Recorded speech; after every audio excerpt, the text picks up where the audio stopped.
Hi, this is Ben Spackman.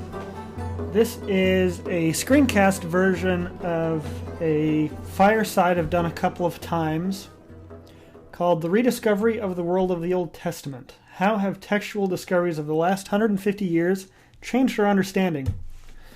My background is in Near Eastern languages and Civ, particularly Hebrew and Aramaic and Arabic and other things. I blog primarily at timesandseasons.org, where I've written a lot about the Old Testament and various things. So those are my qualifications to talk about this stuff. I am not a PhD, I'm not a professor, so I kind of straddle the area between professional and amateur. I'm more reliable than the average commenter in gospel doctrine class, but I'm not a professional academic, let's put it that way. This is not the way I make my living.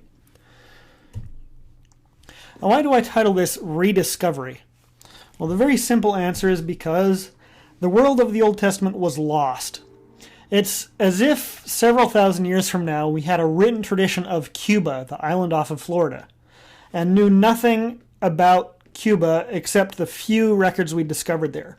And then imagine that we discovered the bureaucracy and archaeology and records of America and Spain and Mexico and Russia and all these other big major countries that played a role in the history and politics and events of Cuba.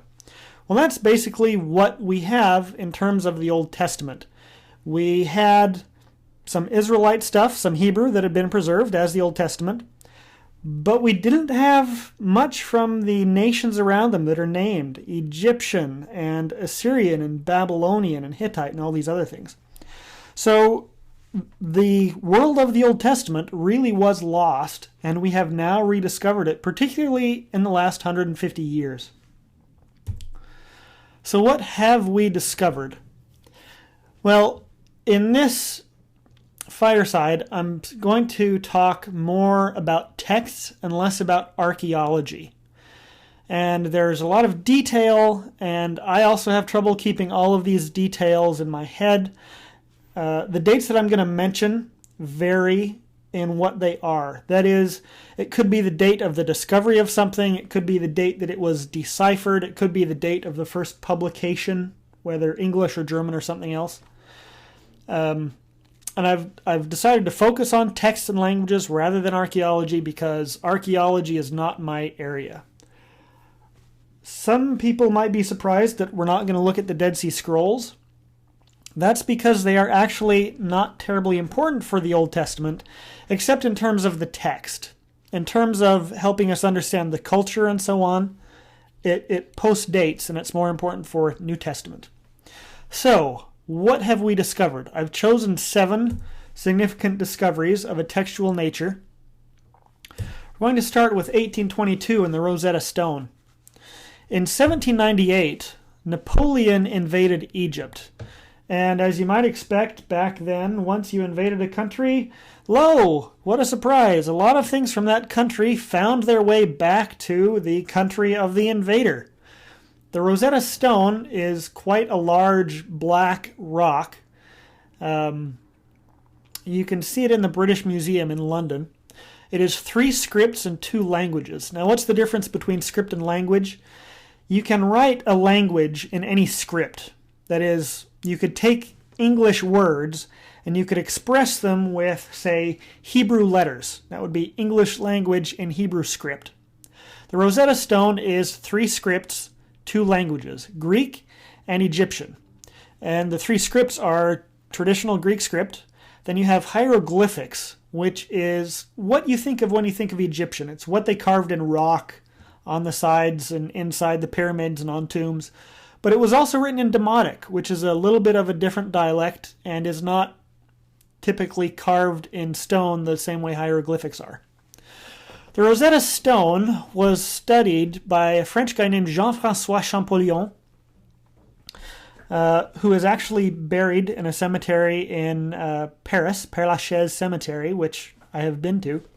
And he spent a lot of time working on the decipherment of the Rosetta Stone. They knew Greek, obviously. They knew a little bit of Demotic, or at least they could figure things out.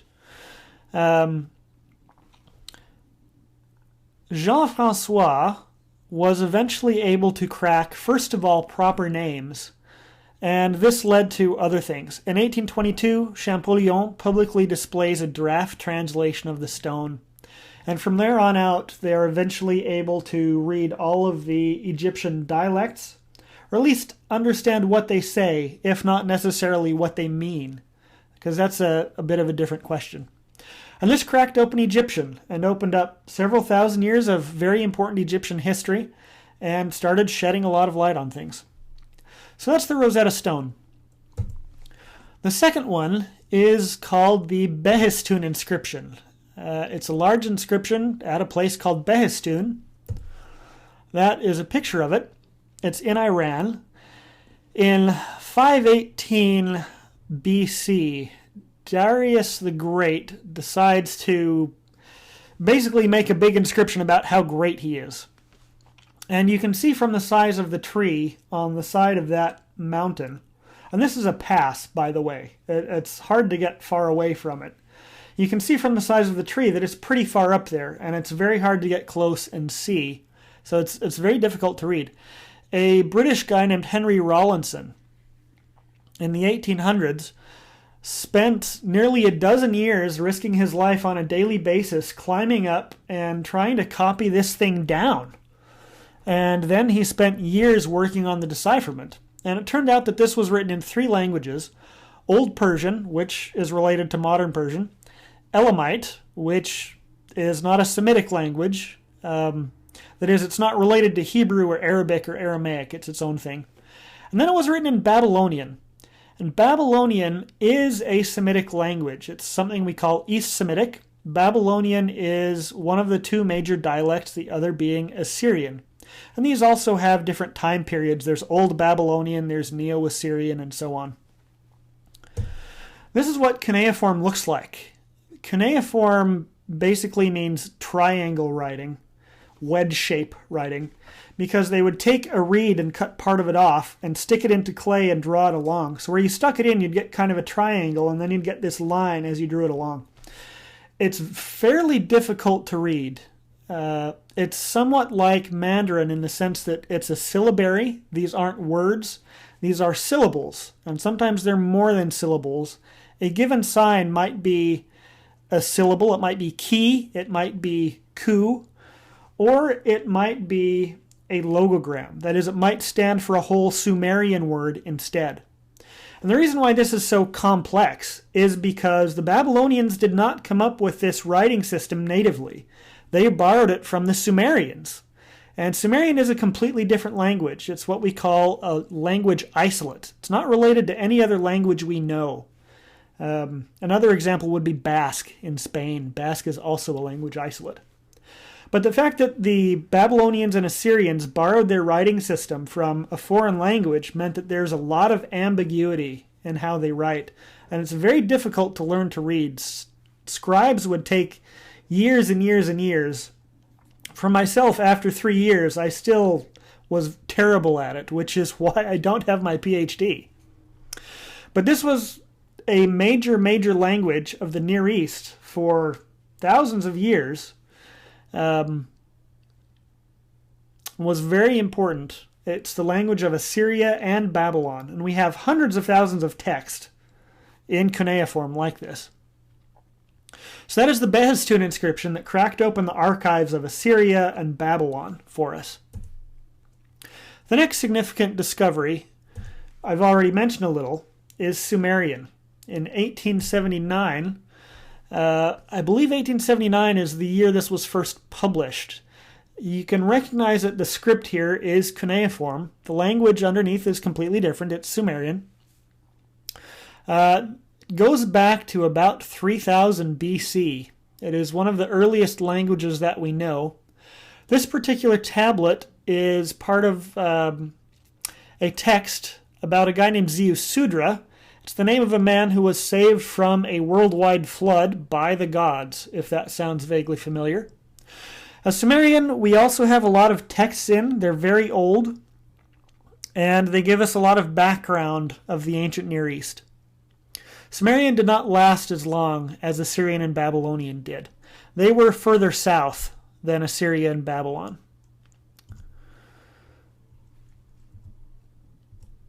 The next one I want to talk about is the Amarna letters. The Amarna letters take their name from the place of their discovery. Amarna was a city down in Egypt. In 1887, they discovered a library of about 400 tablets. And these are not terribly big. These tablets, as you can see, they're written in Akkadian. They're written in cuneiform. And these date back to about 1500 to 1300 BC. So the time right before, according to the Old Testament, the Israelites started filtering into Canaan and conquering it. And there are about 400 of these tablets, and they are all more or less the same thing. They are letters, or copies of letters, or drafts of letters, that were sent and received among the kings of the major powers back then. Scholars sometimes call it the Great Powers Club. They exchanged gifts, and they would send requests to each other and complain to each other, and they would exchange news. And all of these letters are written, like other cuneiform, on kind of clay tablets that were preserved by baking. A lot of times the cuneiform stuff that we've discovered has been preserved by destruction. That is, they were in a city that was burned down, and the fire burned the clay and hardened it so that these things were preserved. The Amarna letters tell us a good bit about the ancient Near East right as the Israelites are kind of arriving on history. It includes some from the Hittite king, the Egyptian king, Assyria and Babylon, as well as lesser kings of what we would call city-states. We have some from Jerusalem, for example, at least one that I recall. And so the Amarna letters are fairly important for history, for telling us about the politics of the time, for giving us some events that were happening, and also for kind of telling us what was going on in Canaan as the Israelites start to arrive on the scene. It's also important for the language, because a lot of the people who were writing these, they were not native cuneiform scribes. And particularly the ones that come into Egypt from the land of Canaan, they don't write it perfectly. And the mistakes they make tell us a bit about what the native language in Canaan was like before the Israelites arrive, which is some very interesting stuff. So those are the Amarna letters, first published, I believe, in 1887, discovered and published. In 1906, we have the Elephantine papyri. And these take their name from an island in the middle of the Nile, fairly far south, called Elephantine, or sometimes you hear this as Elephantini. About 500 BC, there was a Jewish colony on the island of Elephantine that had actually built a apparently legitimate Jewish temple. And it was destroyed by the Egyptians and apparently rebuilt, or at least they sought permission to have it rebuilt. And we have uncovered a good number of papyri written in Aramaic. And these papyri consist of letters back and forth to Jerusalem. That's how we know that they sent requests to rebuild the temple. Contracts, things of that kind, all in Aramaic, which is closely related to Hebrew. Now, the question is asked, why did the Egyptians destroy this? And the answer is we don't really know. Some people speculate that because in the Jewish temple, they offered sacrifice. And among the animals they sacrificed were oxen, cows. Well, the Egyptians had a cow deity. And perhaps they found it offensive that the Jews were slaughtering one of their deities on a daily basis. But we really don't know. And the letters themselves don't tell us. This is one of these that's sealed. You can see a papyrus that has been folded up multiple times and tied and then sealed with wax. And at this time, the Babylonian Empire is kind of all over the place for the most part. It's big. And although Aramaic is not the main language of the Babylonians, it's kind of the international business language, Aramaic. And And so you can see some Aramaic on there on the outside, and these are nice and folded and sealed. Jeremiah talks about things being sealed this way. Oops.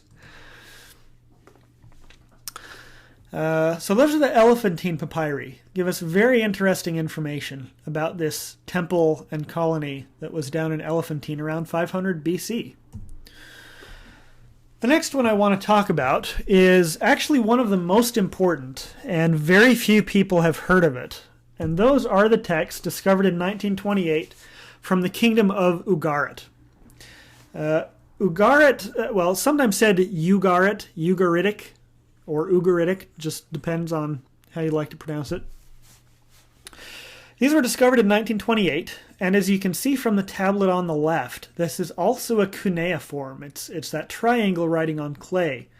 Fortunately, this is actually an alphabetic cuneiform. It has far fewer signs and is far more consistent than the cuneiform used by the Sumerians or adapted by the Assyrians and Babylonians.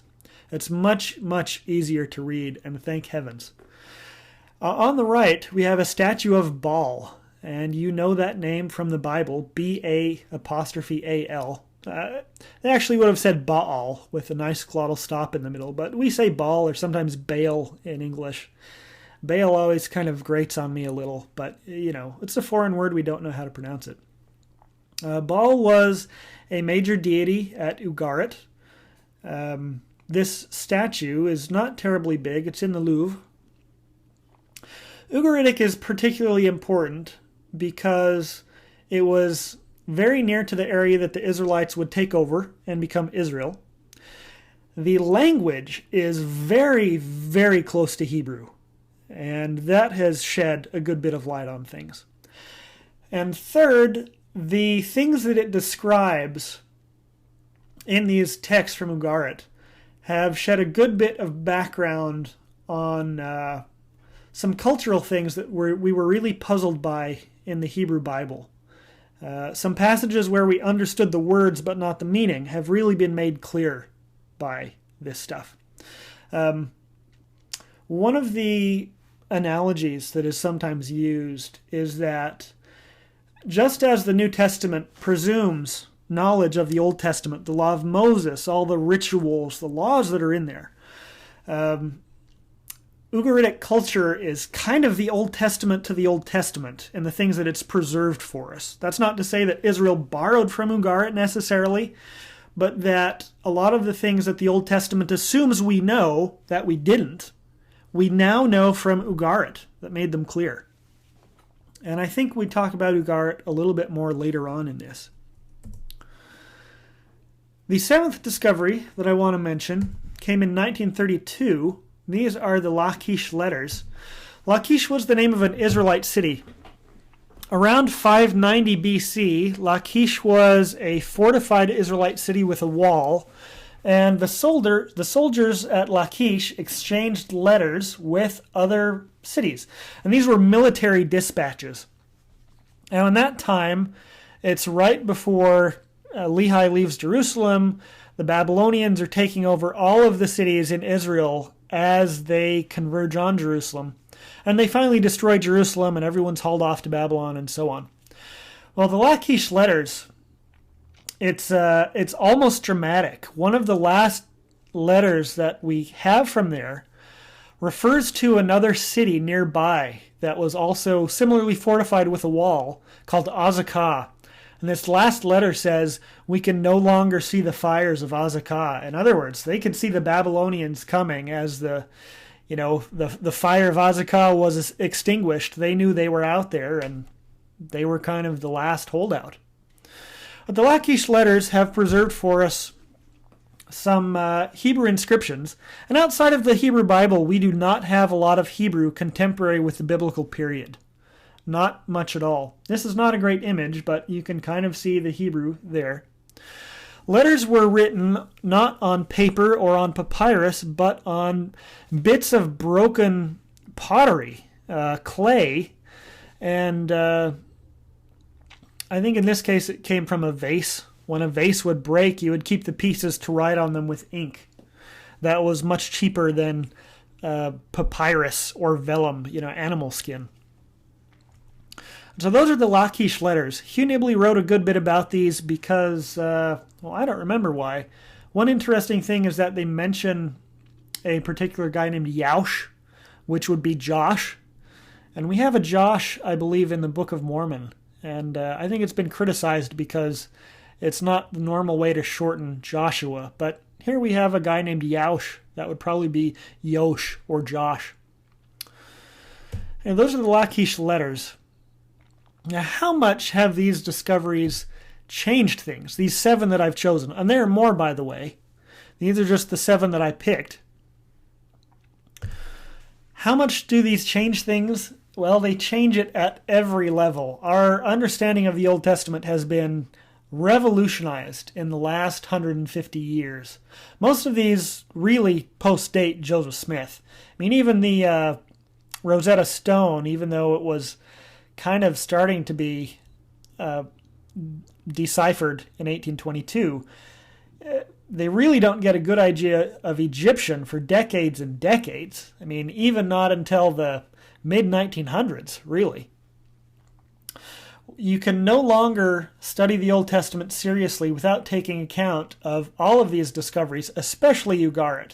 If you go to an Old Testament program, you're going to be required to take some Ugaritic along with your Aramaic and things. The serious programs, anyway. So I want to go through and give some examples of how these have changed our ideas in different areas. So let's start with linguistic. In Hebrew, we have this word heichal, which means both palace and temple. And if you know any Hebrew or any Semitic language, you'll note that this has a few too many letters. Most words in Hebrew are formed on a 3-letter root, and this appears to have 4. Well, as it turns out, it's because this is not a native Hebrew word. It was borrowed from Akkadian. And the picture's a little bit messed up there. But this comes from an Akkadian word, ekalum. Now, Akkadian is also Semitic, and this has a little bit of a funny form with that final doubled L, and that on the end. If you know anything about cases in languages like German or Greek, this is a nominative singular ending, ekalum. Well, it turns out that Akkadian also borrowed this word from Sumerian, where the word is egal. And what this means in Sumerian, egal, is 2 words.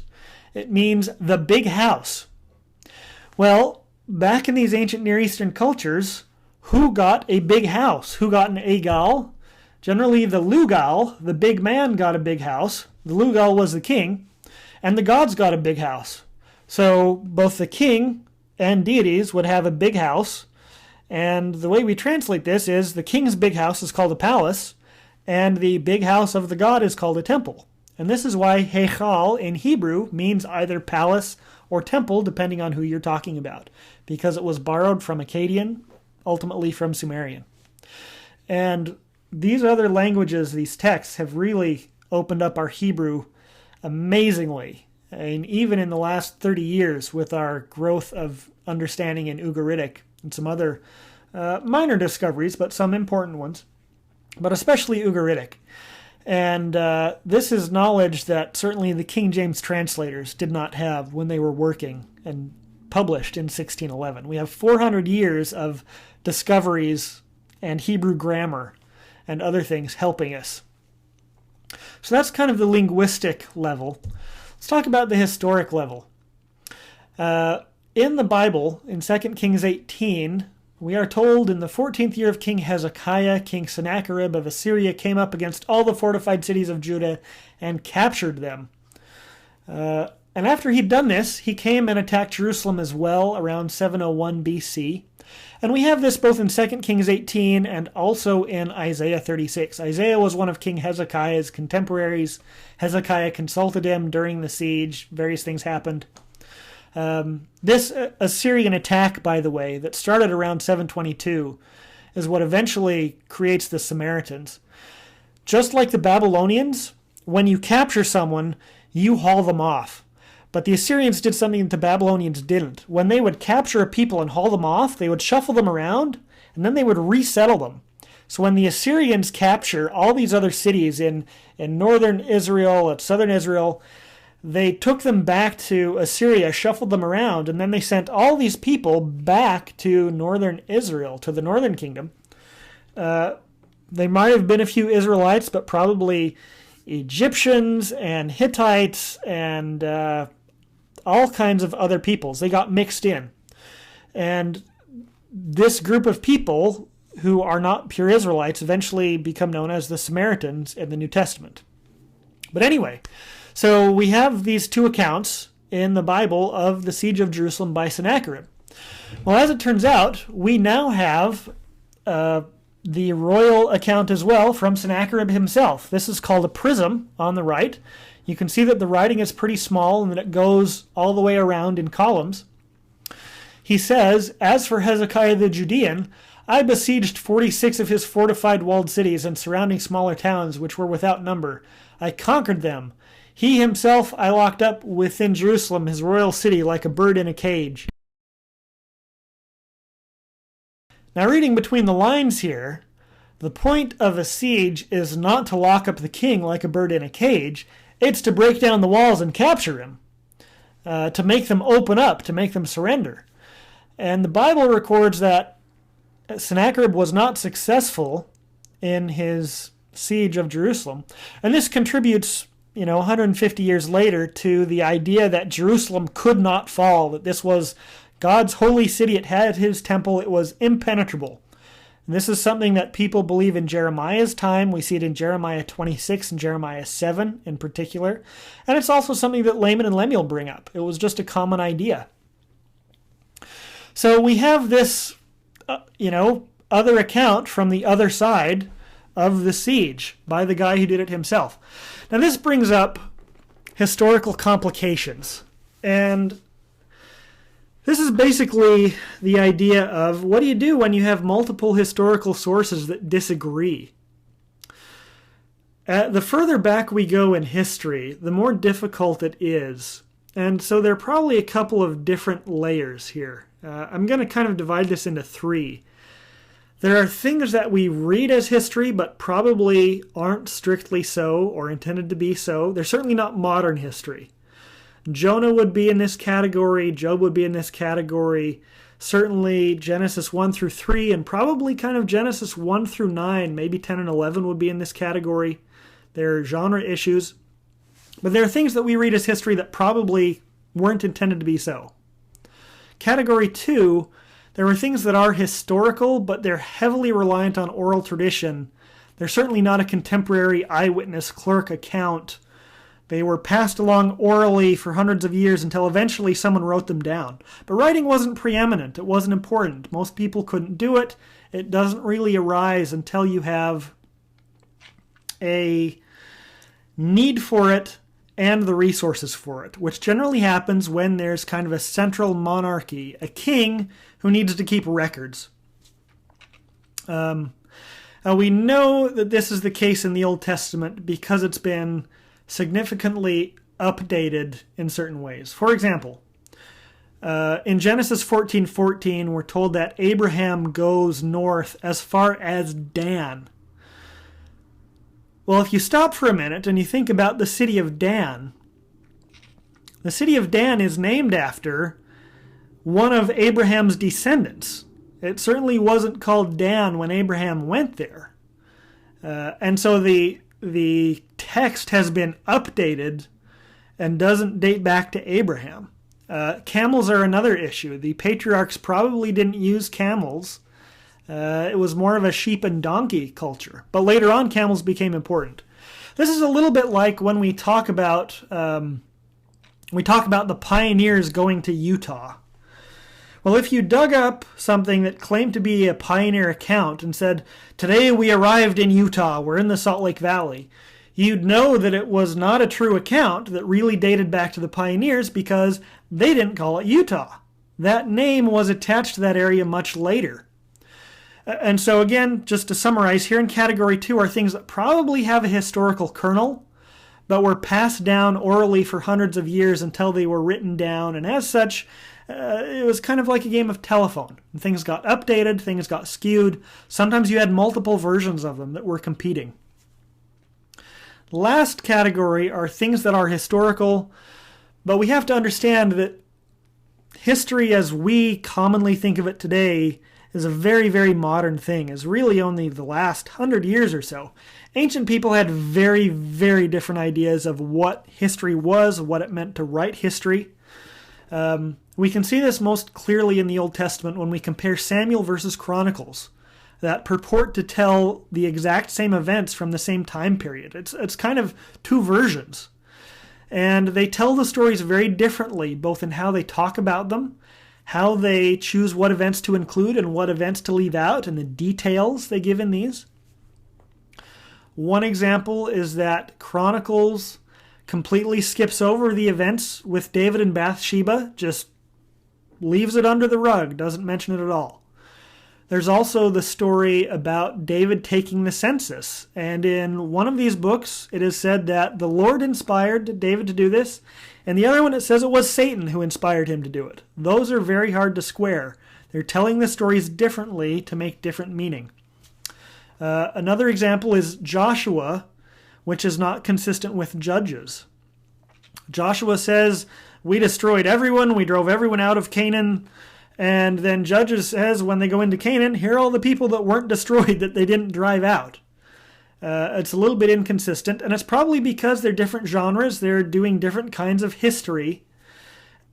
But regardless, even the things they intended as history in this category 3, it's a different kind of history than we think of today. Today we expect history to be kind of journalistic. It is, there's a famous German phrase, wie es eigentlich gewesen, how it actually was. And that idea of history is really very modern and doesn't apply to most time periods, including Joseph Smith's time period. So discovering all of this external textual historical data has really complicated things in some ways. Sometimes it confirms the Bible, sometimes it complicates it, sometimes it contradicts it. In any case, it complicates things. Well, moving on the literary level, we now have a much better idea of some cultural background to these things, allusions and references. Isaiah 27:1 says, on that day the Lord with his cruel and great and strong sword will punish Leviathan the fleeing serpent, Leviathan the twisting serpent, and he will kill the dragon that is in the sea. Now this goes back to the, Ugaritic. Particularly at Ugarit, we have gotten clarity on a lot of references about the sea. The short version is that sometimes in kind of Canaanite culture that the Israelites largely absorbed, the sea was seen as kind of a personification of God's opponent. It was chaos, it was evil, and so both the sea gets represented this way, and great sea monsters stand in for the sea as well. At Ugarit, we know that the sea had kind of, let's call them guards or lackeys, and we know this from Assyrian and Babylonian as well.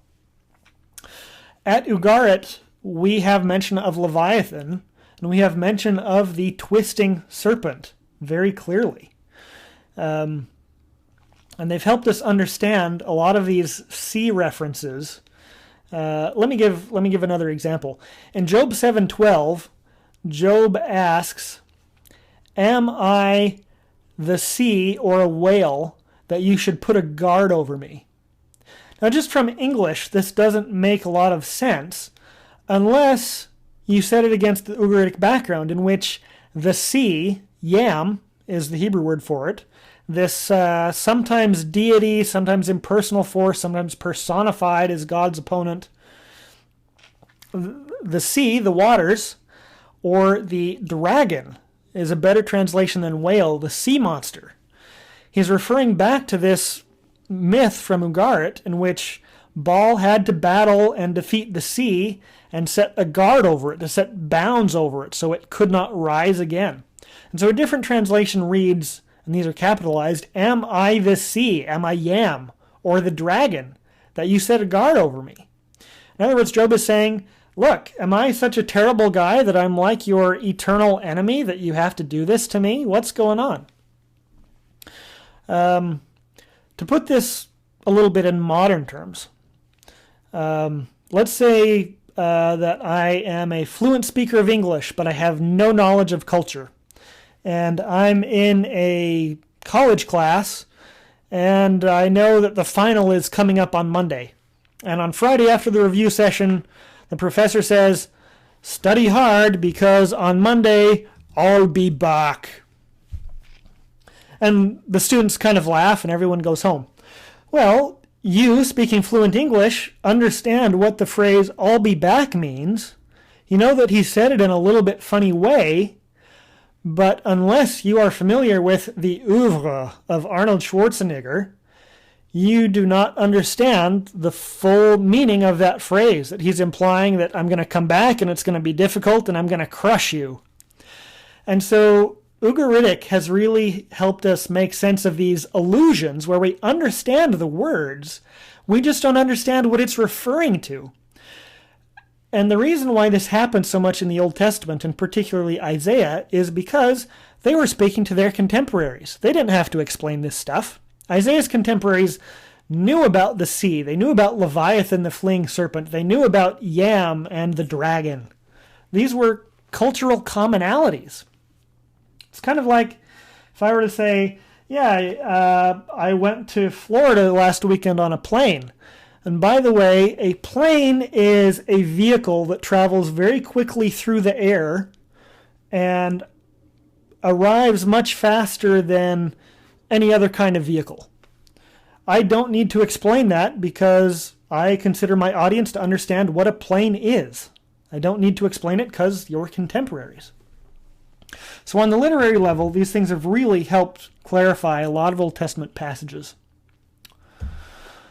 On the religious and ritual level, we have learned an awful lot. In particular, of interest to Latter-day Saints, is the idea of covenant and sacrifice. And the examples I'm going to use here come from Genesis 15, where Abraham is involved in a covenant ritual with God, and Exodus 24, where Moses ratifies the law of Moses with the people. From various non-biblical texts that are more or less contemporary, from various periods, we have learned that when you made a covenant, and by the way, covenant can also mean treaty or contract, you did it usually by animal sacrifice. And in fact, the phrase in Hebrew is you cut a covenant. You don't make one, you cut it. And in the Hebrew Bible, the word to sacrifice doesn't mean to give up or to go without. It literally means to slaughter, to ritually kill an animal, with the exception of Psalm 24. And when you would make a covenant, there was animal sacrifice involved, and that symbolized a couple things. It symbolized the ratification, but it also symbolized the downside for violating the covenant. Just as a covenant provided for blessings for keeping the covenant, it also provided for curses for violating the covenant. What happens in Genesis 15 is that Abraham is told to take several animals, cut them in half, and then wait for nightfall. And at nightfall, kind of a smoking torch and pot pass through the middle of all these animals. And Abraham understands that this is God covenanting to give Abraham the land. Now hold that thought. In Exodus 24, Moses comes down off the mountain. He reads the people the law. He has the young men slit the throats of a bunch of animals, and he collects the blood. After he reads the law, the people say amen, which is how you say yes. Amen, all that the Lord has said we will do. And at that point, half of the blood goes on the altar, and the other half of the blood gets splattered on all of the people, sprinkled on all the people.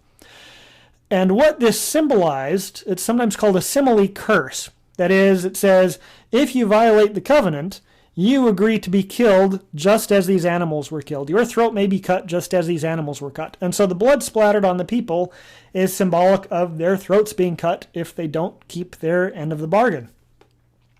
And we also see this later on in Jeremiah and a little bit in Ruth, and it's all over the Old Testament. But we have gained a much deeper understanding of it from some non-biblical texts. Here, for example, is I don't remember what this is from. I think this is from an Aramaic text called the Saphire Treaty, I believe. But this involved a whole series of clauses that apparently involved physical objects. The one I've picked here is a lamb. And as part of the ratification, they would take the lamb and say, this head is not the head of a lamb, it is the head of Mati'ilu, the guy who was making the treaty. If Mati'ilu sins against this treaty or covenant, so may, just as the head of this spring lamb is torn off, may the head of Mati'ilu be torn off. And presumably at that point, the head of the lamb would be torn off as part of the ritual. Some of the other phrases in this are, just as this wax is burned by fire, so may Mati'ilu be burned by fire. Just as this bow and these arrows are broken, so may Inurta and Hadad break the bow of Matiel and bow of his nobles, two deities. Just as the man of wax is blinded, so may Mati'ilu be blinded. Just as this calf is cut in two, so may Mati'ilu be cut in two. And so again, think back to Genesis 15, with God passing through the animals cut in half, and Exodus 24, with the blood splattered on the people. That blood splattered on the people is called there the blood of the covenant. Or, to put it in New Testament King James terms, that is the blood of the testament. And when Jesus distributes the sacrament for the first time, he says of the wine, this is my blood of the New Testament, the blood of the new covenant, which I shed for you. So back to Genesis 15 and Exodus 24 and these other examples. These were, quote, a symbolic action in which the people were identified with the sacrificed animal, so that the fate of the latter is presented as the fate to be expected by the people if they violated their sacred promise, i.e., it is a form of self-curse. Thus, the ratification ceremony was, in effect, pledging their lives as a guarantee of obedience to the divine will. Now, one more example of this. It was noticed, I don't remember who first noticed, but mid-1900s, maybe later, that there was a good example of this in the Book of Mormon, in Alma 46, 20-21, when Captain Moroni goes and tears his coat and writes upon it, the people came running together with their armor girded about their loins, rending their garments in token or as a covenant that they would not forsake the Lord their God. In other words, if they should transgress the commandments of God or fall into transgression and be ashamed to take upon them the name of Christ, the Lord should rend them even as they had rent their garments. Now this was the covenant which they made, and they cast their garments at the feet of Moroni, saying, we covenant with our God that we shall be destroyed, even as our brethren in the land northward, if we shall fall into transgression. Yea, he may cast us at the feet of our enemies, even as we have cast our garments at thy feet to be trodden underfoot, if we shall fall into transgression. So that's Alma 46, 20-22. They come and they make this covenant. They make a simile curse by rending their garments and throwing them underfoot. And they say, if we break this covenant, do to us as we've done to these garments. Let's see. Oh, and here's the Jeremiah passage. In Jeremiah, God, through Jeremiah, comes to the people, and especially the princes and the nobles of the people, and reminds them that they had covenanted, as the law of Moses specified, to release all their slaves every 7 years. And apparently what they did is the 7th year came and they released all their slaves, and then they took them all back into slavery right away. And through Jeremiah, God says, those who transgressed my covenant and did not keep the terms of the covenant that they made before me, I will make like the calf when they cut it in two and passed between its parts. And then he talks about the Babylonians coming upon them and killing them. So on the ritual level, we've got a lot of background, and we understand that a lot of what Israel did in terms of their temple ritual, in terms of their sacrifices, in terms of their covenant patterns, they were very much like their neighbors. It's been very useful and enlightening. Now on the cultural and legal level that we've hit on a little bit, when we come to Abraham, his wife Sarah, and her handmaid Hagar, You know the story that Abraham and Sarah were unable to conceive, and so Sarah says one day, well, why don't you go sleep with Hagar instead and have a child through her? Now to us, this is extremely unusual and really weird and just kind of wrong. But from various places outside Israel, Neo-Assyrian marriage contracts, and probably some text from Newsy, which I haven't mentioned before, but Newsy is a city that we found a cache of texts in. We know that this was basically kind of the standard treatment for infertility. That if you couldn't have a child with your wife, then you would have a child through one of her servants or a secondary wife, and that child could be legally assigned to the first wife, basically. And so while this is still foreign to us, we now know that this is not some crazy thing that Sarah comes up with on her own, and it doesn't surprise Abraham at all. It's what was done, generally. On the cultural and religious level, I've got this German word here, Weltanschauung. What this means is worldview. It's how you understand the world, the laws, the powers, the influences that act in the universe, whether the laws of physics or a god or gods, fate, chance, all of that. What are the powers and the rules that govern existence and life? That's all kind of rolled into worldview, how one sees the universe and one's place in it. We know from these texts that Israel generally shared the worldview of the cultures around it. Not all, of course, but a whole lot. Now today in America, we are Christians, we're Jews, we're Muslims, we're atheists, we're other minority groups, we're spiritual but not religious, and yet we share a lot, probably the majority, of our worldview. We share language, geography, culture, generally speaking. And we're all intellectual heirs of the Enlightenment in the way we think about things, generally. And so we know that Israel was not completely distinct from their neighbors. Mostly, the primary way it differed was in terms of deity.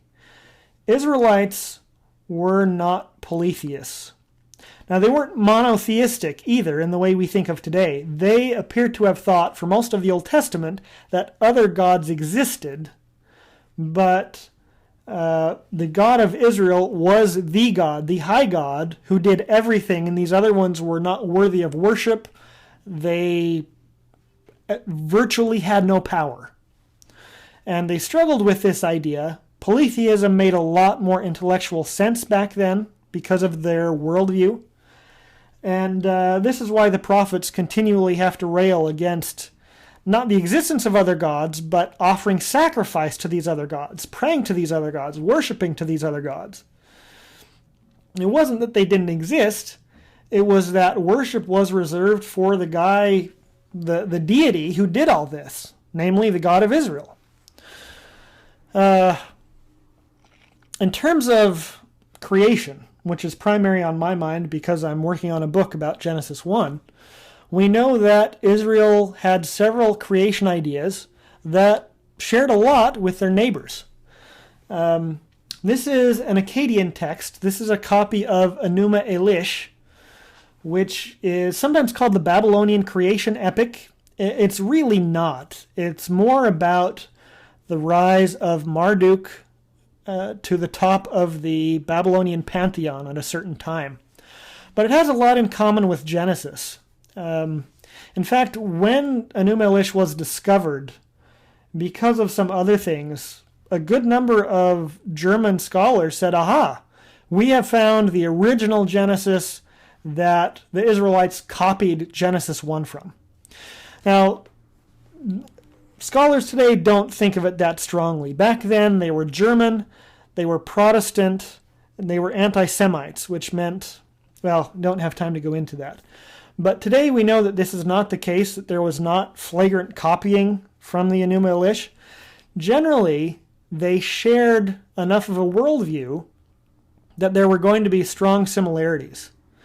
And scholars differ on the exact relationship between, they kind of shared the same worldview, to some scholars who actually think that the author slash editor of Genesis was intimately familiar with Enuma Elish and maybe even had kind of a copy in front of him.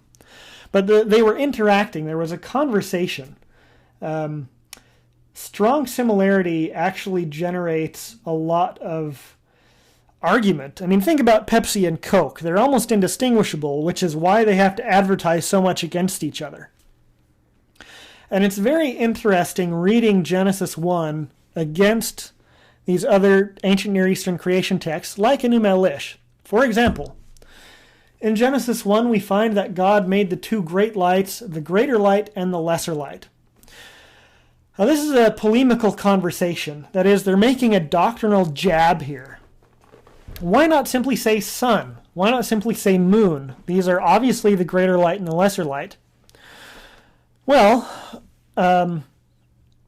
for these polytheistic cultures, the sun was a deity, as was the moon, a major deity even.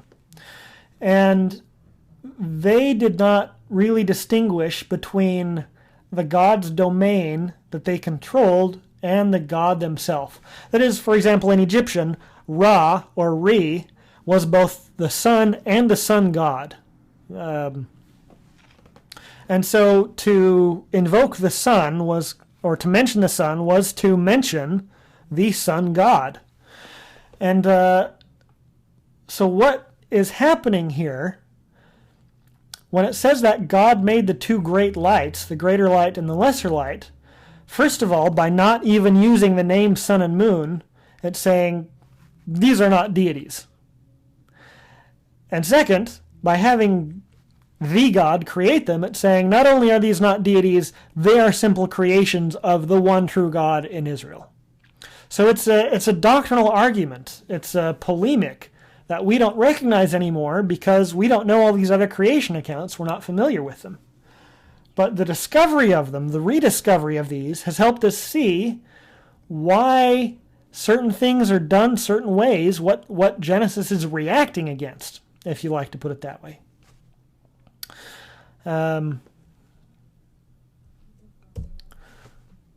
Here's another example. On the seventh day, God finished the work he had been doing, and he rested on the seventh day. So God blessed the seventh day and hallowed it, because on it God rested from all the work. Well, what's interesting and what's missing here is the name of the seventh day. That is the Sabbath. It's seventh day, seventh day, seventh day. Well, as it turns out, Sabbath was also a deity. It referred to the planet Saturn. And the seventh day today is still Saturn Day, or Saturday. And so, even though the whole account kind of builds up to the importance of the seventh day, this holy day that the Israelites are to keep and follow because God does, they never mention Sabbath here to avoid even invoking this word that might refer to a deity. So again, there's polemic going on here. There's doctrinal arguments going on here. But it's really below our radar because we're not part of the culture that they were talking to. To summarize this, this is from a non-LDS blogger who's a scholar and pastor. And this is kind of what Genesis is saying against these other creation accounts. You other creation accounts say the universe and humankind's place in it is the result of a struggle between immoral and amoral deities, the end result of which is not favorable to humankind at all. I, Genesis, say that a single all-powerful God created a universe that is good. Think back to Genesis and how many times God pronounces these things good, and reflects well on its creator who made it as a habitat for humankind, the object of his blessing. And so by becoming aware of these other creation accounts that are found in these other non-biblical texts that we now have first of all, we have the texts and we're able to read them now, it really helps us understand what Israel saw as the point of Genesis, and it helps us understand all of these other things that they knew that we don't.